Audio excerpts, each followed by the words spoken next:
আমরা বিভিন্ন ক্ষেত্রে সংস্কারের কথা বলছি, কিন্তু যেই ক্ষেত্রে সংস্কারের কথাগুলো আমরা বলি না, বললে আপনারাও প্রচার করেন না, তার মধ্যে অন্যতম হচ্ছে যে আমাদের রাজনৈতিক দলের সংস্কার। রাজনৈতিক দলের সংস্কার না হলে যে দল দেশে গণতন্ত্র আনবে, সেই দেশে দলের অভ্যন্তরে যদি রাজনৈতিক গণতান্ত্রিক সংস্কৃতি না থাকে, তাহলে তারা কিভাবে গণতন্ত্র দেশে প্রতিষ্ঠা করবে, সেই বিষয়গুলো আমাদের আরো বেশি আলোচনা হওয়া দরকার। আমরা বলি না রাজনৈতিক দলের প্রতি সংস্কার চাপিয়ে দিতে হবে, রাজনৈতিক দলের সংস্কার রাজনৈতিক দল নিজেরাই করবেন, সেটি আমাদের কাছে আমাদের প্রত্যাশা। সেই জায়গায় তাদের নিজেদেরকে হাত দিতে হবে। অন্য যে ক্ষেত্রগুলোতে সংস্কার নিয়ে আলোচনা হয় না, আমরা প্রতিবেদনে বলেছি, বিশেষ করে গোয়েন্দা সংস্থাগুলো যারা বাংলাদেশের কর্তৃত্ববাদের বিকাশের অন্যতম হাতিয়ার হিসেবে কাজ করেছে, তাদের সংস্কারের কোনো বিষয়ে কোনো আলোচনা নাই।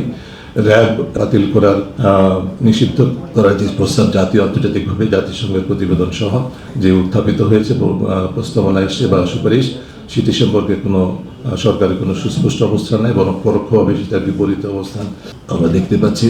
এবং একইভাবে গোয়েন্দা সংস্থাগুলো সংস্কারের কোনো লক্ষণ নেই।